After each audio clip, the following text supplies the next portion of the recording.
شروع ہونے والا ہے رمضان. یہ بڑی فضیلت والا مہینہ ہے. جس طرح سے اللہ تعالیٰ نے جمعے کو تمام دنوں کا سردار بنایا ہے، اسی طرح سے اللہ تعالیٰ نے مہینوں میں رمضان کے مہینے کو سردار بنایا ہے. رمضان کی بہت زیادہ فضیلت ہے. رسول اللہ صلی اللہ علیہ وسلم نے بہت ساری احادیث میں رمضان کی فضیلت بیان فرمائی. آئیے میں آپ کو آج بتاتا ہوں کہ جو احادیث سے رمضان کی فضیلتیں پتہ چلتی ہیں اس کو بہت ہی مختصر انداز میں آج میں آپ کو بتانے جا رہا ہوں، تاکہ رمضان کی اہمیت ہمارے دلوں میں بیٹھے اور رمضان کی تیاری ہم ابھی سے شروع کریں، تاکہ جب رمضان شروع ہو تو ہم پوری طرح سے فارم میں آ چکے ہوں رمضان کو گزارنے کے لیے. رمضان سے متعلق رسول اللہ صلی اللہ علیہ وسلم کی جو ہدایات ہیں وہ ہم سب کو پتہ ہونا چاہیے. احادیث تو بہت ہیں، لیکن ان احادیث مبارکہ سے چنی ہوئی باتیں جو رمضان کی فضیلت میں ہمیں پتہ چلتی ہیں، رمضان میں کیا کرنا چاہیے، رمضان کی فضیلت کیا ہے، رمضان میں کیا نہیں کرنا چاہیے، وہ ساری چیزیں انشاءاللہ آپ کو آج اس مختصر سی ویڈیو میں پتہ چل جائیں گی. نمبر 1، رمضان عظمت اور برکت والا مہینہ ہے. رمضان بہت فضیلت والا مہینہ ہے. آپ علیہ الصلوۃ والسلام نے بہت ساری احادیث میں رمضان کی فضیلت کو بیان فرمایا. تو نمبر 1، رمضان عظمت اور برکت والا مہینہ ہے. نمبر 2، رمضان لیلۃ القدر کا مہینہ ہے. رمضان میں ایک رات پڑتی ہے لیلۃ القدر، جس کے بارے میں قرآن مجید میں اللہ تعالیٰ نے ارشاد فرمایا ہے لیلۃ القدر خیر من الف شہر، کہ 1000 مہینے اگر کوئی عبادت کرے اور لیلۃ القدر کی ایک رات میں کوئی عبادت کرے تو 1000 مہینوں سے زیادہ بہتر، زیادہ ثواب ملتا ہے لیلۃ القدر کی ایک رات پانے والے کو. اور یہ لیلۃ القدر کب پڑتی ہے؟ رمضان کے مہینے میں، رمضان کے اخیر عشرے میں. رمضان نمبر 3، روزوں کا مہینہ ہے. اور روزے کے بارے میں اللہ رب العزت کا ارشاد ہے کہ روزہ میرے لیے ہے اور اس کا بدلہ میں خود دوں گا. ایک دوسری روایت میں آتا ہے کہ اس کا بدلہ میں خود ہوں، یعنی روزے دار کو اللہ خود مل جاتا ہے. روزہ ایک ایسی عبادت ہے جس کے بارے میں اللہ کا خود ارشاد ہے کہ روزے دار کو میں مل گیا، اس کے بدلے میں خود اس کا ہو گیا. تو نمبر 3، روزوں کا مہینہ ہے رمضان. نمبر 4، تراویح اور تہجد پر عظیم اجر و ثواب ملتا ہے رمضان کے مہینے میں. ویسے تو تہجد کی نماز کی ویسے ہی بہت فضیلت ہے، لیکن رمضان میں تہجد کی فضیلت اور بڑھ جاتی ہے. اسی طرح سے تراویح کی نماز، اس کی بہت زیادہ فضیلت ہے. جو 20 رکعت ہم رمضان میں عشاء کی نماز کے بعد پڑھتے ہیں، تو رمضان میں تراویح اور تہجد کی بہت فضیلت ہے اور اس پر بہت ثواب ہے. نمبر 5، نفلی عبادت کا جو ثواب ہے وہ فرض کے برابر ہو جاتا ہے. اللہ کے نبی صلی اللہ علیہ وسلم کا ارشاد ہے کہ نفل عبادت کا ثواب ایک فرض کے برابر ہو جاتا ہے رمضان میں، اور ایک فرض کا ثواب 70 فرضوں کے برابر ہو جاتا ہے. تو اندازہ کیجئے آپ کے رمضان کتنی فضیلت والا مہینہ ہے. نمبر 6، ایک فرض 70 فرائض کے برابر. ایک فرض نماز آپ پڑھتے ہو رمضان کے مہینے میں تو 70 فرائض کے برابر اس کا ثواب ملتا ہے. تو اسی لیے رمضان کی ہماری ویسے تو 5 وقت کی نمازیں یہ ہمارے اوپر فرض ہیں، کوئی بھی نماز ہماری مس نہیں ہونا چاہیے، لیکن رمضان کی فرض نماز اور اہتمام سے ہمیں ادا کرنا چاہیے. یہ نہیں کہ وہ قضا ہو گئی، یہ نہیں کہ وہ چھوٹ گئی، نہیں، سب کام سائڈ سے رکھ دو، لیکن نماز نہیں چھوٹنا چاہیے. نمبر 7، صبر کا مہینہ. رمضان یہ صبر کا مہینہ ہے. روزے دار صبر کرتا ہے.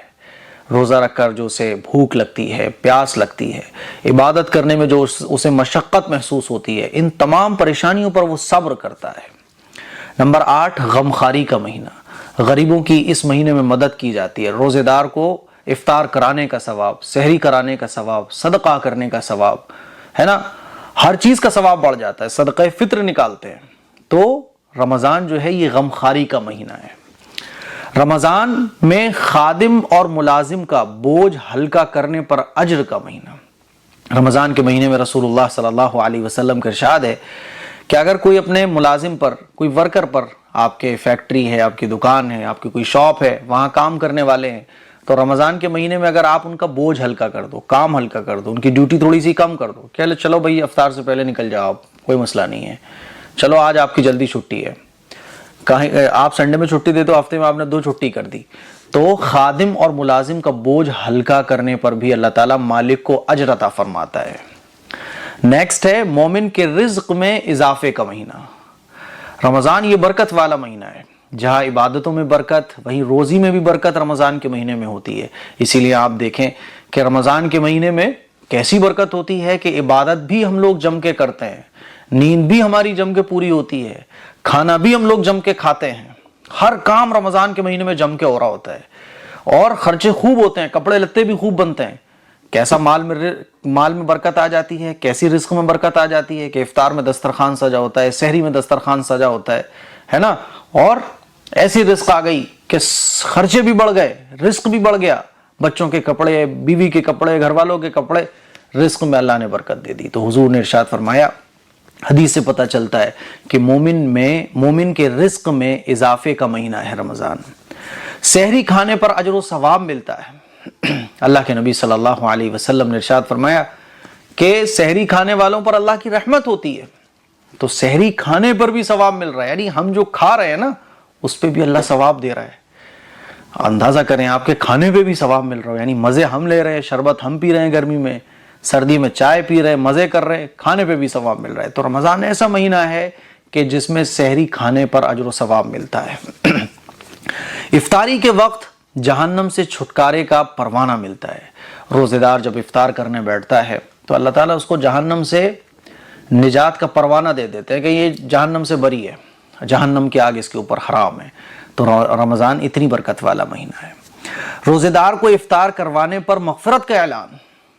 اللہ کے نبی صلی اللہ علیہ وسلم کی احادیث سے پتہ چلتا ہے کہ کوئی شخص اگر روزے دار کو افطار کروائے تو اس کی مغفرت ہو جاتی ہے، افطار کرانے والے کی مغفرت کا اعلان ہو جاتا ہے۔ تو رمضان کے مہینے میں یہ فضیلت بھی روزے دار کو حاصل ہوتی ہے۔ اور رمضان کا پہلا عشرہ یہ رحمت کا، اللہ کے نبی صلی اللہ علیہ وسلم کے ارشاد کے مطابق رمضان کے پہلے عشرے میں اللہ کی رحمت زیادہ ہوتی ہے، دوسرے عشرے میں مغفرت یہ زیادہ ہوتی ہے، تیسرے عشرے میں جہنم سے چھٹکارا، اور سخاوت خرچ کرنے کا مہینہ، سخاوت اور خرچ کرنے کا مہینہ ہے رمضان۔ دیکھیں رمضان میں جو جتنا زیادہ خرچ کرتا ہے اللہ اس کو اتنا زیادہ دیتا ہے۔ زکوٰۃ، خیرات، صدقات، افطار کراؤ، خوب خرچ کرو، روزے داروں کو افطار کراؤ، مسجد میں پیسہ لگاؤ، غریبوں کی مدد کرو، صدقہ فطر ادا کرو۔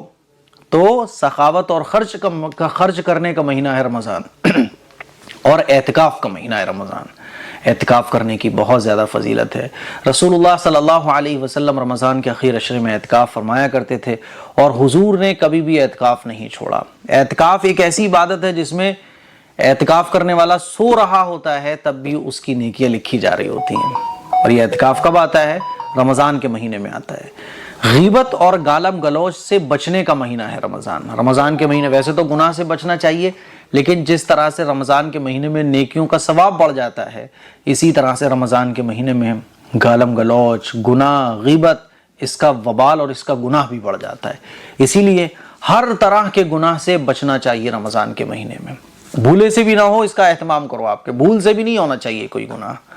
کلمہ طیبہ کی کثرت، رمضان کے مہینے میں کلمہ طیبہ کی کثرت ہمیں خوب کرنا چاہیے، استغفار کی کثرت ہمیں خوب کرنا چاہیے، استغفر اللہ استغفر اللہ استغفر اللہ، اور جنت کی طلب کرنا چاہیے۔ اللہ کے نبی صلی اللہ علیہ وسلم کا ارشاد ہے کہ جنت مانگو اللہ سے اور جہنم سے پناہ مانگو، کہ اللہ تو جنت عطا فرما اور جہنم سے بچا۔ تو جنت کی طلب اور جہنم سے پناہ مانگنی چاہیے۔ لیلۃ الجائزہ کی عبادت اللہ کو بہت پسند ہے، یعنی چاند رات میں عبادت۔